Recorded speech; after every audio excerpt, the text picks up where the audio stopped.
Bendera merah putih bukanlah sekedar kain berwarna merah dan putih.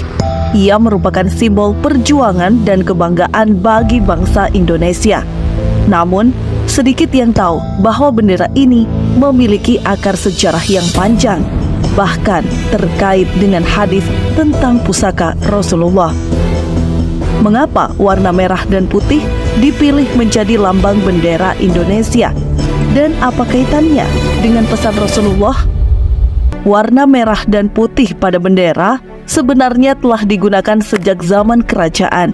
Kerajaan pertama ialah Majapahit yang berpusat di Jawa Timur, yang menjadikan bendera merah putih sebagai lambang kebesarannya pada abad ke-13. Tidak hanya Majapahit, Kerajaan Kediri juga menggunakan warna merah putih sebagai panji kerajaan.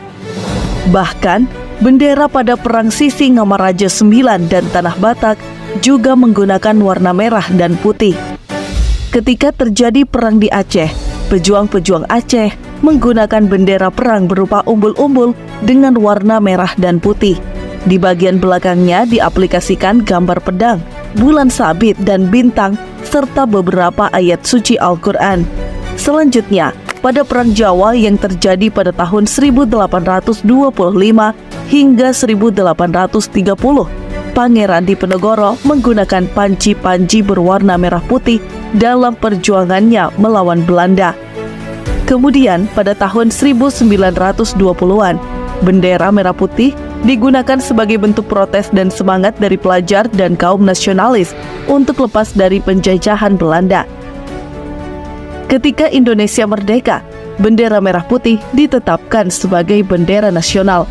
Bendera Sangsaka Merah Putih pertama kali dikibarkan di Indonesia pada 17 Agustus 1945 saat proklamasi kemerdekaan bangsa.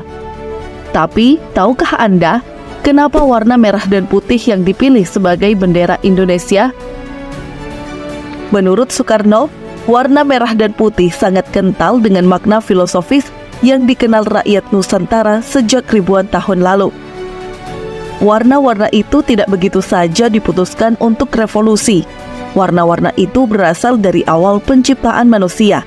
Matahari berwarna merah, bulan berwarna putih. Kata Soekarno seperti ditulis Cindy Adam dalam biografi Soekarno, Penyambung Lidah Rakyat. Menurut Soekarno, tanah di Nusantara berwarna merah, sementara getah tumbuhan berwarna putih. Orang Jawa sudah menyajikan bubur merah putih selama ratusan tahun. Merah adalah lambang keberanian, putih adalah lambang kesucian. Bendera kami sudah ada sejak 6.000 tahun lalu. Lanjut Soekarno. Pusaka Rasulullah. Bendera merah putih ternyata memiliki kisah dan makna tersendiri bagi umat Islam di Indonesia, sebagaimana disebutkan oleh Profesor Ahmad Mansur Suryanegara dalam bukunya Api Sejarah. Sejarawan yang banyak mengkaji peran umat Islam di Indonesia itu menulis, ternyata pemilihan warna merah dan putih ini tak lepas dari peran para ulama terdahulu yang turut berjuang mengusir penjajah dari bumi pertiwi ini.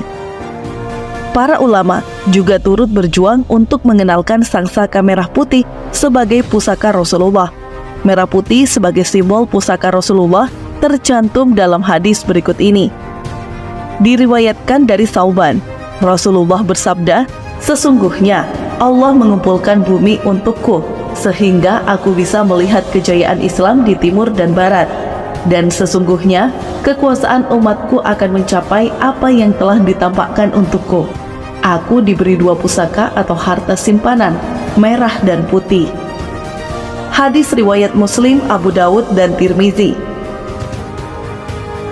Ada 3 hal yang selalu dijadikan tradisi oleh para ulama untuk semakin mengenalkan bendera Rasulullah kepada masyarakat Indonesia kala itu. Pertama, mengenalkan istilah sekapur sirih dan seulas pinang pada setiap pengantar buku atau pada awal pembicaraan. Kedua, budaya menyajikan bubur merah putih saat bayi baru lahir. Dan ketiga, pada saat membangun rumah. Di susunan atas dikibarkan sang merah putih.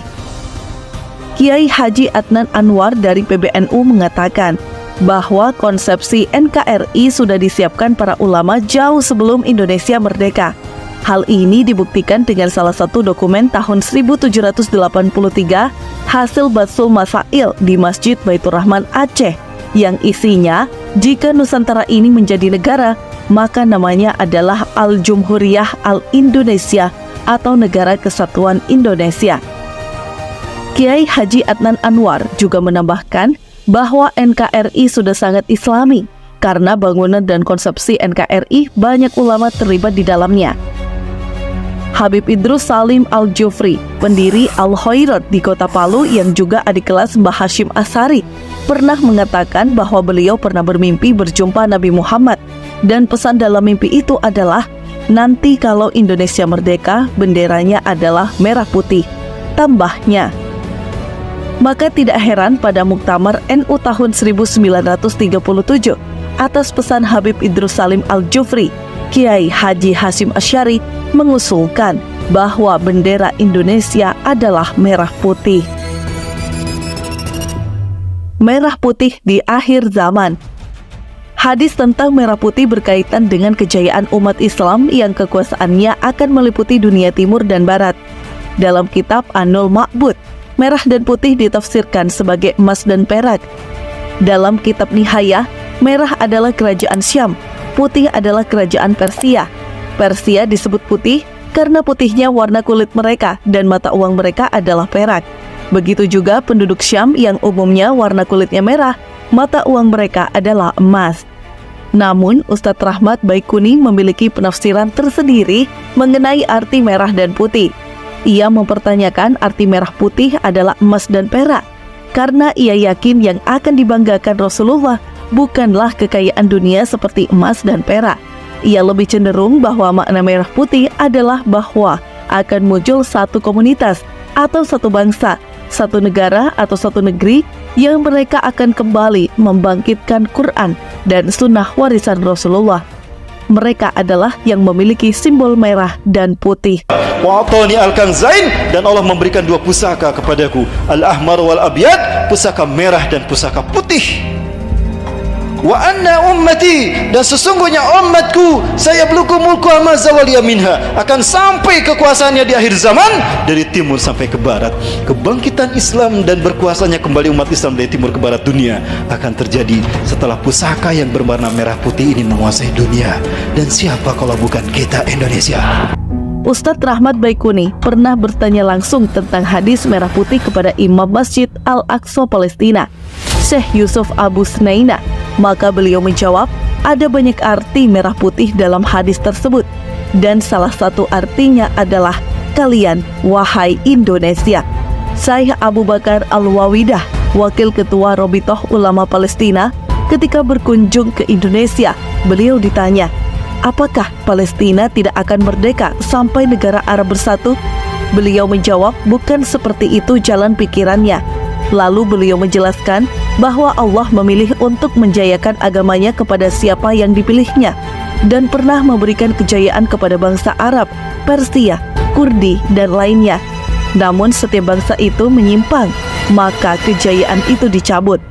Sungguh di antara bangsa-bangsa besar yang menerima Islam, bangsa kalianlah yang belum pernah ditunjuk Allah untuk memimpin kebangkitan agama ini, tegas ulama Palestina itu. Kenapa saya semakin sering menyampaikan narasi ini bahwa Muslim Nusantara pembawa kejayaan di akhir zaman? Ketua Rabithah Ulama Palestina, Syekh Abu Bakar Al-Wawidah, sejak tahun 2008 sudah mengatakan kepada kami, yang belum dapat giliran itu cuma kalian. Bangsa Arab memimpin peradaban Islam sudah dapat giliran, Rasulullah, Khulafaur Rasyidin, Bani Umayyah. Bangsa Persia sudah dapat giliran, Daulah Abbasiyah. Bangsa Kurdi sudah dapat giliran, Salahuddin Ayyubi dan anak-anaknya. Bangsa Kaukasus, Asia Tengah sudah dapat giliran, Saifuddin Muzaffar Qutus dan Sultan-Sultan Mamluk. Bangsa India, Pakistan, Bangladesh, IPB sudah dapat giliran, Kesultanan Mughal yang besar.